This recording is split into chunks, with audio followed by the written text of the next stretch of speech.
Practical Talker Sports Show is back on this Monday morning. Jordan here as usual with my co-host Tom to my right, and now our other co-host Ringle via Skype in Massapequa at his house. What's going on, Ringle? You give his address. How's it going? Just give all of my information. That sounds wonderful. All I gave was his house in Massapequa. 24 Wallaby Way. It's up to the listener to interpret.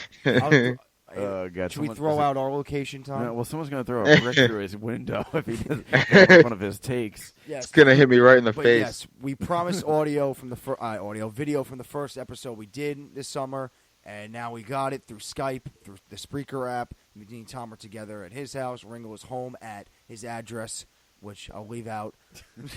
I won't get that specific. Anybody really wants to just message us, we'll give it to you. Also, social. Yeah, hit us up on DM if you want Ringo's address. Give him a little present when he wakes up in the morning. I'll only take a George Washington, and we'll give it to you. Yeah, we're not a hard bargain. Yeah, it's not much, but anyway, yep, we got us over Skype, just like when we were at Farmingdale. You got the video.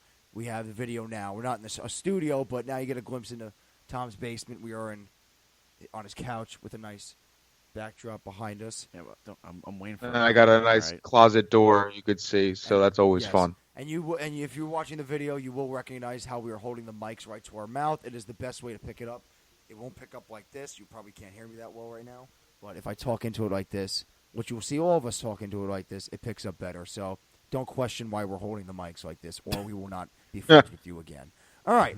So with that all out of the way, the Spreaker stuff, the Skype stuff, you got us on video now. With that all out of the way, a lot of stuff happened this past sports weekend. I was thinking I was going to come into today's show talking about the Yankees and Mets past their big series this weekend. Yankees against the Dodgers, Mets against the Braves. Oh, and by the way, catch us on Twitter at IT Sports Show, IT Sports _show. Catch us on YouTube at the Impractical Talker Sports Show. And catch us on Spreaker at IT Sports Show. That's where you can find our live content, and you can find our video content on me and Tom and Ringle's Facebook pages, Jordan DeLuciano, Tom Kinley, and Mike Ringle. You can find the video on Facebook. Had to get that out of the way because I kept forgetting to do our social media shout-outs. Or it was the wrong social media. Yes. All right, so I got that out of the way. Now into what happened. So I thought we were going to come on the show and talk baseball, but no. It was Saturday night, late Saturday night. A bomb was dropped on the sports world. Very shocking and crazy announcement. Andrew Luck, the supposedly franchise quarterback at one moment of the Indianapolis Colts, who was riddled with injuries throughout his career, that was my phone, announced his retirement abruptly Saturday night in the middle of his preseason game. Shocking, I would say. Very shocking. Yes. I honestly don't think it's as shocking. It's shocking. It's surprising, but it's not as surprising as people make it out to be in a way, just because injury year after year after year, only there's so much that a body could take. And he obviously said, for his well-being, he's going to step away from the game, and he just can't put everything into it anymore. So it's not as surprising as some people make it out to be. Yes, it's surprising, but I am not completely shocked by it, if that makes sense. Yeah, I'm still completely shocked. I mean, I can agree with Tom, though, but go on. I can agree with Tom, too. I'm still completely shocked, but we obviously all understand his reasonings for it. The Colts fans at the game didn't really understand his reasonings for it. They didn't understand it? Yeah, that's a whole different discussion. That was such an awkward situation of the announcement coming. The announcement coming during a preseason game, like the middle of a preseason game, where he obviously didn't play because he's dealing with injuries. And then when the game ends, on his way out, he's got to hear booing from his home crowd of that he's been with Indianapolis since he started his career. Yes, and they got to boo him off the field. It's completely gross. Ridiculous. It really was. That, I'm like, wait a minute, are they the away team? And they're I know the Colts because they beat their home. I didn't understand it at all. So I saw the video and I'm like, oh my God, the Colt Indianapolis is booing Andrew Luck. That was insane. Just a crazy night. Yeah, I'm not pleased with the Colt fans. I know it's the classic fans. Oh, there's only a few there who are booing this and that. It's not how everyone feels. But no one should feel that way when a quarterback puts everything on the line for your franchise, plays hurt, gets them to the postseason, and this is how you treat him just on his exit. It's not like it was an Antonio Brown retirement and he just said, you know what, I'm retiring because there's no helmet I want to play with. Yeah. Which then, okay, I understand. You Need some backlash. Yeah. But no, because he doesn't want to, be in a wheelchair at the age of 40 is not a reason to boo a man. It's amazing that this guy, like every year he had something. And even last year he was dealing with injuries. And then this year it started with that calf injury. We really don't know much specifics about it. But the calf injury started it. The Colts fully expected him to be ready by week 1. And then this bomb gets dropped on the football sports world yesterday about Luck. And, 29 years old. They apparently it's supposed he was going to be a stud. He was probably going to be a stud quarterback. He already was a stud. Right? He already was a stud quarterback. When this guy was on the field, he was healthy. Yeah. Last season he played. I don't know if did he play all 16? Yeah, he won comeback player of the year, and he had a very good season coming back from his year and a half or 2 years worth of injuries that he was dealing with. Yeah. And don't forget his rookie season. He turned a 2-14 Colts team into an 11-5 playoff team. Yeah, he was going to be one of the greats, but just injuries catch up with the body, and like I can definitely see it how injuries can take your love away from something. Like you, that's what he said. That was part of the reasons why he retired, because he's been hurt so much. It just took his passion away from football, and I can definitely see that as being a possibility. And like Tom. Go Tom.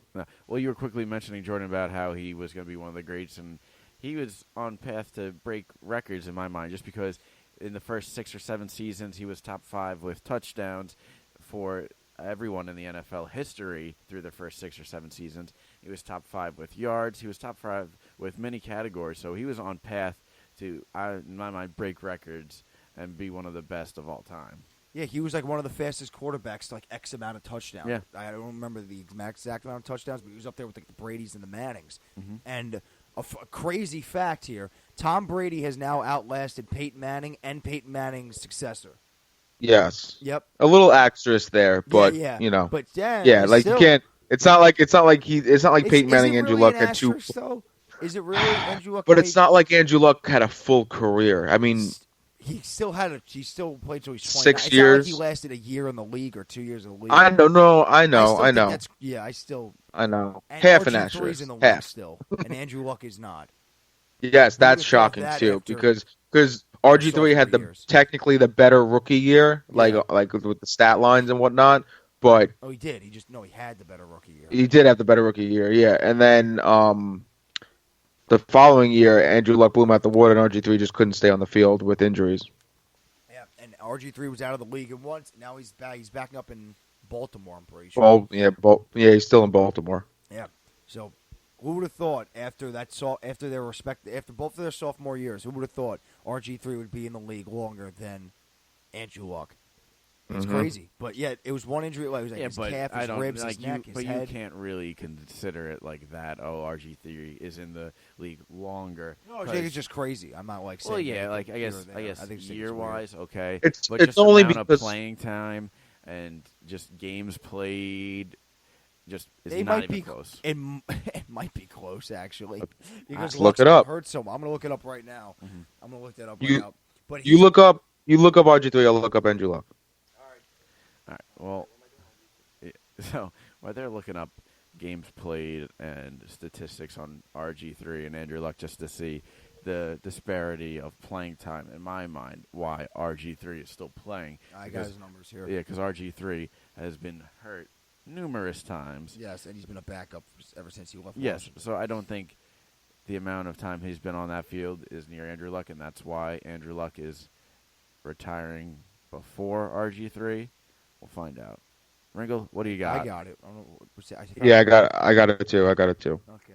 Andrew Luck has 86 games played. No, that's a lot more. Yeah. He has. Griffin has 45 games, 40 starts.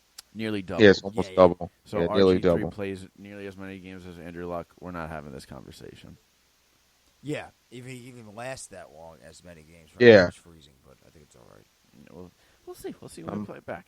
First day.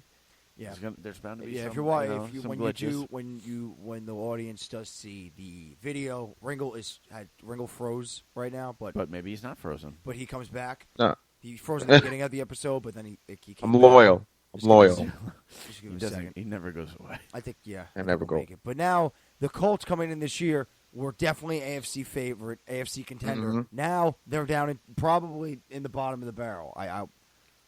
Maybe not unless we get a shocking year from Jacoby Brissett. Yeah, maybe not the Bengals, but I don't think they're making the playoffs now. Yeah. Well, I know that the Colts are high on Jacoby Brissett, and Andrew Luck is high on him, and that is all great. But do they go out and make a trade?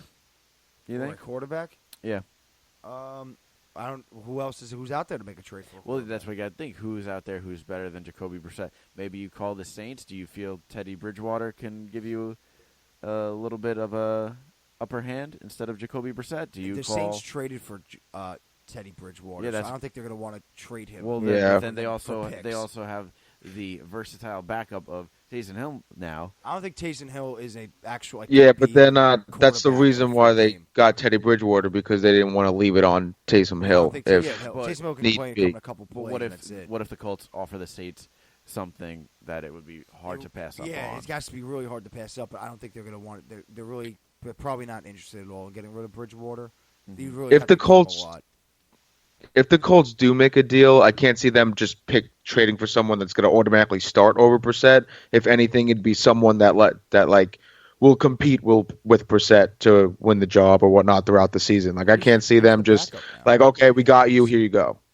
I don't think there's anyone out there for them to get on that level. Jameis Winston. They'd have to. That's a risky move because Jameis Winston's in his last year of his contract, and he's not that good. Yeah, but maybe you get him for a little bit cheaper then. I don't think the Buccaneers will be willing to, unless the Buccaneers are getting a quarterback or good picks back. Yeah. They're not going to want to give up their they want this guy to be the franchise quarterback in his last year of his contract. So I don't think they're going to want to give that up right now. Well, and it's Jameis Winston's first year with Bruce Arians, so I'm sure Bruce Arians is going to want to see what he could do with him. So yeah. But I'm interested to see about the Colts where they go from this, just because we're talking about Jacoby Brissett, who's going to back him up, who's going to come in, maybe take his place. I don't give it too long. The Colts, they had Peyton Manning. After Peyton Manning, who'd they have? Andrew Luck. No, they had a. But it wasn't maybe too 2 long. years. Yeah, but it wasn't too long where they had to really rebuild in that sense. And next year's a good quarterback class, right? Yeah. So watch after this, they go out, they get Trevor Lawrence or somebody from like Clemson or one of those, and it's going to just be back into Alabama. Colts doing. They get lucky a third time like that. That would be unbelievable. Well, it's sort of like LeBron James when he left Cleveland. They had how many number one picks? They had Kyrie. They could have had another one, but they went with Anthony Bennett. That's on them. But they had it fall into their lap. So they sucked. Yes, but they had the opportunity to really grow and build the team in the sense of LeBron left, Peyton Manning left. Oh, no, what's going to happen? Okay, here's Andrew Luck, here's Kyrie Irving, and for the Cavaliers, here's another number one pick. Like, they had the opportunity right there in front of them. Who that Anthony Bennett year? That guy never played. Yeah, who else that's like that top 3 or top 5 in that year? I'll have to look it up. Andrew, I don't. Not that year, but didn't the following year after Kyrie or something, they got Andrew Wiggins. Wasn't he drafted by them? Yeah, that was another top. But then they ended up moving him. Yeah, to Minnesota. Yeah, immediately. Kevin Love. Yeah, immediately. Yeah. But what I'm saying is they were still they were still there to draft top talent. Is what I'm saying. That's three picks after LeBron. Yeah. So another thing about Jacoby Brissett is, did you guys see Andrew Luck possibly tell him on the sideline that he's retiring, and he had what face, didn't believe it face. That face was amazing. But do I believe that that's what the conversation was about? We don't know. That's what everyone's speculating, obviously, but we don't know. No, I mean, it's possible. I'm not ruling it out, but we just don't know for sure. Well, we need someone who could read lips. Let's get John Boy in here. I know. He could read some lips, but not only that. I don't think the way Andrew Luck, his facial expression and everything, and I just don't think it was that. Was it funny? Yes, but was it for the retirement? I don't think it was that. But we'll have to show Jordan. See the video. I didn't see it. But, maybe bam, edit a clip of the video right there and for throw you. it in. Oh, there, Ringo's back. Hey, Ringo. He's not frozen anymore. You were frozen. Oh, I've seen seen you. I've never not seen you guys. Oh, we've been live the whole time. Like me and Tom, we haven't Yeah. froze. I've seen you guys the whole time. I've seen you guys. We record twice. Yeah, maybe when we go back to the recording, he was moving the whole time. Yeah, maybe.